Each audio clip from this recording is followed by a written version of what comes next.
وعلیکم، کیسے ہیں دوستو؟ آج ہم تاریخ اسلام کا پارٹ 2 شروع کریں گے۔ پچھلی ویڈیو میں ایک واقعہ رہ گیا تھا، وہ تھا خانہ کعبہ کی تعمیر کا واقعہ۔ جب حضرت ابراہیم علیہ السلام حضرت اسماعیل علیہ السلام کو یہاں چھوڑ کے چلے گئے تھے، آپ کو معلوم ہے اس وقت آب زمزم نکلا تھا حضرت اسماعیل کی ایڑیوں سے، تو اسماعیل علیہ السلام یہاں آباد ہو گئے اپنی والدہ کے ساتھ۔ تو جب اسماعیل علیہ السلام بلوغت کی عمر کو پہنچے، قربانی کا واقعہ بھی آپ کو معلوم ہے، تو جب اس عمر کو پہنچے 12 یا 13 سال یا 15 سال کی عمر کو، تو اللہ پاک نے پھر حکم دیا ابراہیم علیہ السلام کو کہ کعبہ تعمیر کیا جائے۔ اب خانہ کعبہ کی تعمیر ہوئی، اور خانہ کعبہ شریف کی تعمیر کدھر ہوئی؟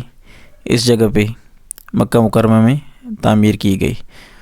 اب تعمیر کیسے ہوئی کہ جو کعبے کی بنائے اول تھی نا، جو سب سے پہلے کعبہ بنایا گیا تھا، وہ کعبہ بنایا تھا حضرت آدم علیہ السلام نے، اللہ پاک کے حکم سے مکہ میں کعبہ بنایا تھا، اور یہ کعبہ تھا بیت المعمور اسے کہا جاتا ہے۔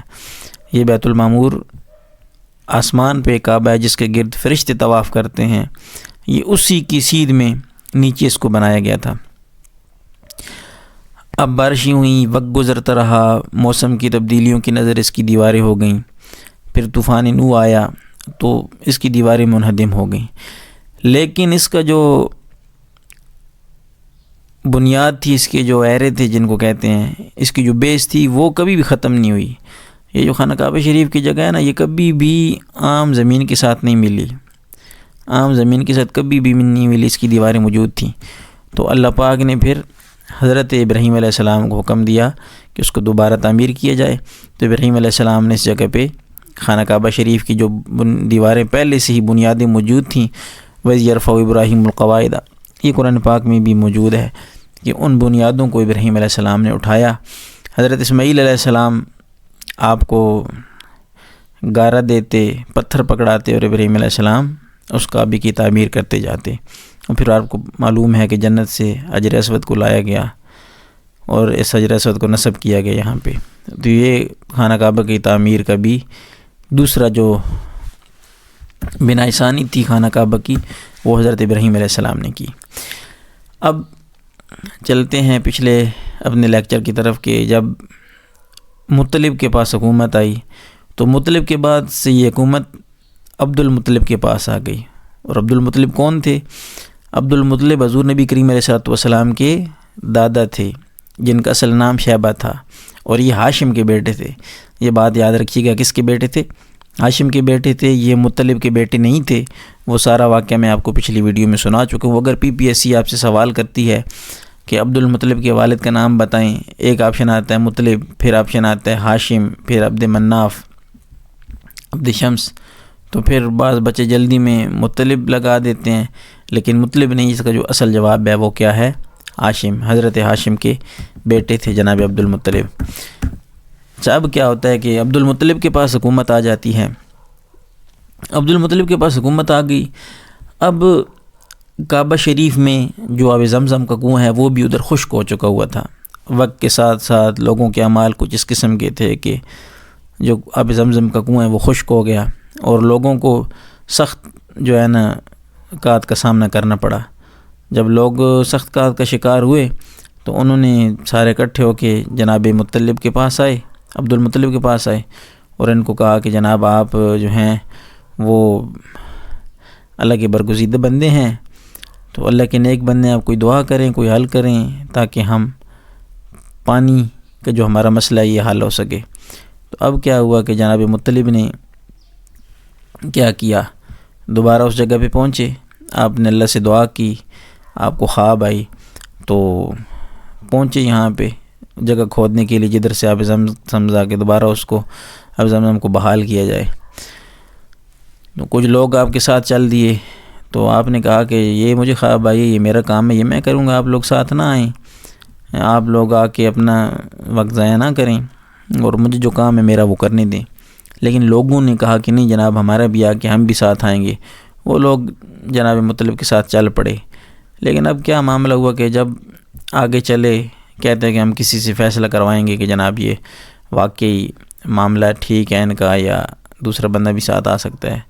وہ ساتھ چلتے گئے تو کہ کسی سے فیصلہ کروائیں گے، لیکن جیسے ہی وہ آگے پہنچے تو انہیں خود ہی کوئی نشانی نظر آ گئی، جس وجہ سے وہ لوگ واپس آ گئے اور انہوں نے کہا کہ جناب یہ بالکل مطلب جو ہیں عبد المطلب، ان کا ہی حق بنتا ہے، یہی کریں گے. اب کیا ہوا، عبد المطلب نے یہاں پھر جب یہ معاملہ دیکھا تو اللہ کا شکر ادا کیا کہ یا اللہ تیرے شکر ہے کہ تو نے میری عزت رکھی ہے، میرے پاس رکھا ہے. اگر ادھر سے پانی نکل آیا تو عبد المطلب کے 11 بیٹے تھے، جن میں حضرت عبداللہ بھی شامل تھے، جناب ابو طالب شامل تھے، حضرت حمزہ شامل تھے، حضرت عباس شامل تھے، بہت سارے آپ کے بیٹے اس میں شامل تھے. کہا کہ ان بیٹوں میں سے میں کسی ایک کو قربان کروں گا اللہ کی راہ میں، جس طرح اسماعیل علیہ السلام نے قربانی دی تھی. اللہ کے کہنے پہ ابراہیم علیہ السلام نے جب قربان کرنے کی اسماعیل علیہ السلام کو صحیح کی تو انہوں نے جب قربانی کے لیے وہ تیار ہو گئے، کہا کہ اسی طرح میں بھی قربانی دوں گا، اپنے بیٹے کی قربانی دوں گا، کسی نہ کسی قربانی دوں گا. اب کیا ہوا، وہ گئے کنواں کھودنے کے بعد جناب پانی نکل آیا. جب پانی نکل آیا تو اسی خوشی رہنے لگے، معاملات چلتے رہے. اب آپ کو پتہ ہے کہ ہوتا کیا ہے کہ جب بندہ خوشی کے موقع پہ وعدے کر لیتا ہے لیکن بعد میں یاد نہیں رہتا. اب جناب عبد المطلب کو یاد نہ رہا کہ میں نے کوئی وعدہ کیا تھا.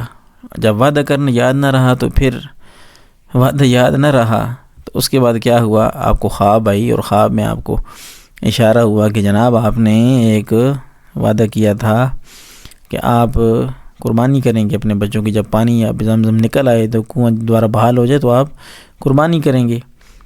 تو آپ نے بالکل سوچا کہ جناب قربانی تو میں نے بالکل کرنی ہے. اب آپ نے کیا کیا کہ کس بیٹے کو قربان کیا جائے؟ سب سے پیارے عبداللہ ہی تھے اور سب سے چھوٹے تھے. تو آپ نے قرعہ ڈالا، تمام بیٹوں کے نام جب ڈالے تو دیکھا کہ چھوٹے بیٹے کا نام حضرت عبداللہ کا نام نکلا.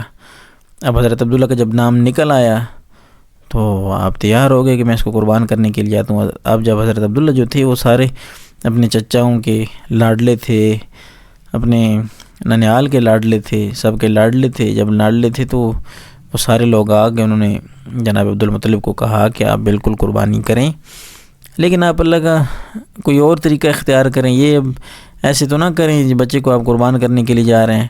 اور ویسے بھی ابراہیم علیہ السلام نے کون سی قربانی دی تھی؟ اللہ پاک نے بچا تو لیا تھا نا، قربانی تو نہیں ہوئی.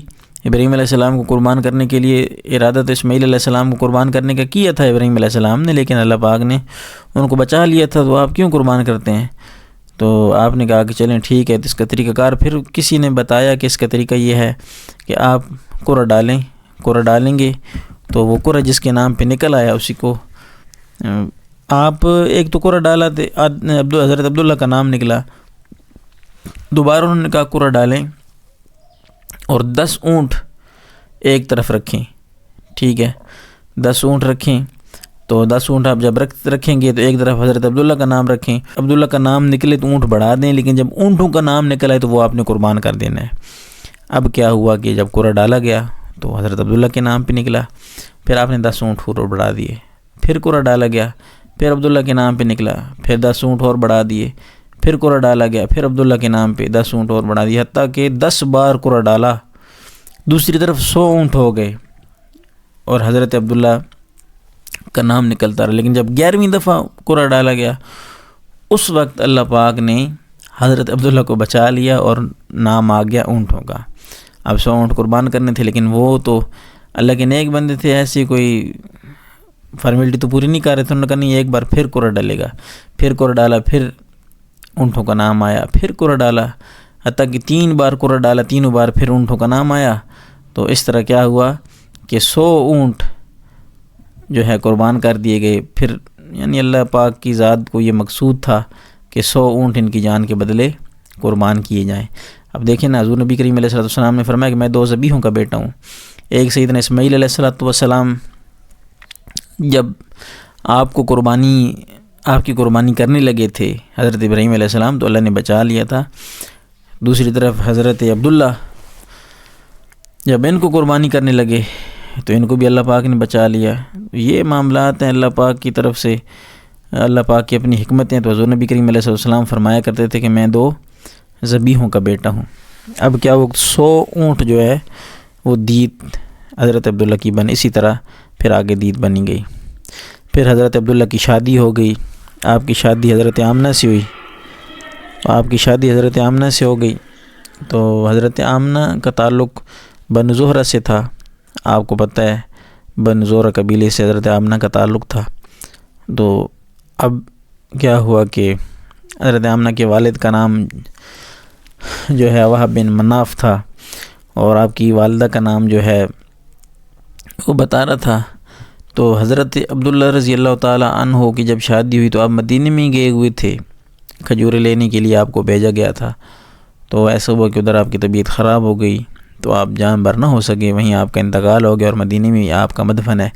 جب حضرت عبداللہ کا انتقال ہوا تو اس وقت اچھا ایک واقعہ اور بھی رہ گیا، چلیں میں نے اس کو سکرول کیا تو سامنے آ گیا. اب ابرا اور ہاتھی کا واقعہ یہ میں آج آپ کو بتا ہی دیتا ہوں.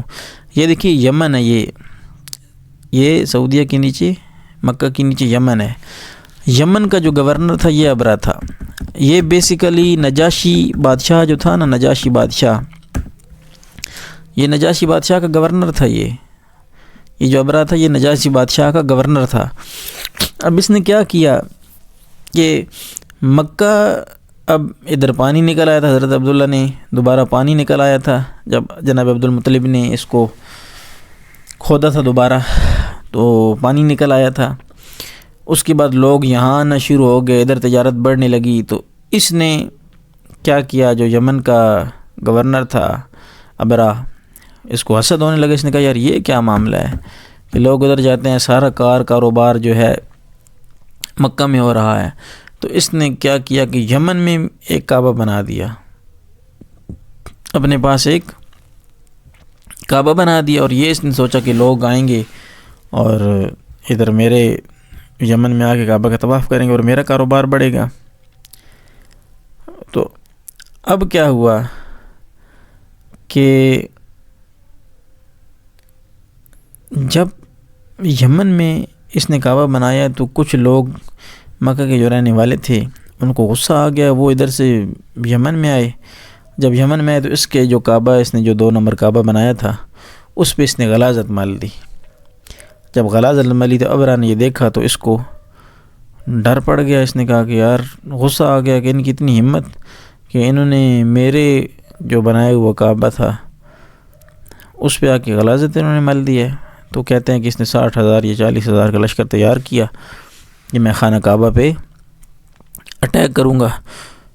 لشکر اس نے تیار کیا. ادھر آ کے اس نے جب پڑاؤ کیا تو پڑاؤ کے دوران یہ اس کے جو ہواری تھے وہ گئے تو جناب عبد المطلب کے یہاں سے اونٹ چراگاہوں میں چر رہے تھے، وہ اونٹ لے آئے. وہ اونٹ اپنے پاس آ کے انہوں نے رکھ لیے. جب اونٹ اپنے پاس رکھے حضرت عبد المطلب کو پتہ چلا، آپ چلتے ہوئے آئے اس کے پاس، جو یمن کا بادشاہ تھا اس کے پاس آئے. تو یمن کے بادشاہ نے کہا کہ کیا معاملہ ہے، کیا کام ہے؟ تو آپ نے کہا کہ میں تو آیا ہوں اپنے اونٹ لینے کے لیے، میرے اونٹ جو ہیں وہ تمہارے جو ہواری ہیں انہوں نے کیپچر کر لیے ہیں، تمہارے سپاہیوں نے کیپچر کر لی، تو میری اونٹ مجھے واپس کیے جائے.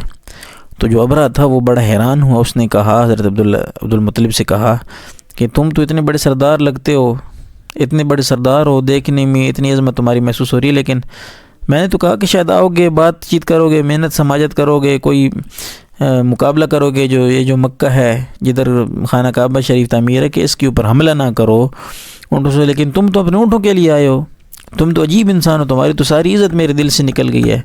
تو بڑا مشہور و معروف جواب جناب عبد المطلب نے اس یمن کے بادشاہ کو جو دیا تھا، آپ نے کہا تھا جناب بات یہ ہے کہ میں تو مالک ہوں اونٹوں کا، تو مجھے تو اپنے اونٹوں کی فکر ہے نا، میں تو اپنے اونٹ لینے کے لیے آیا ہوں.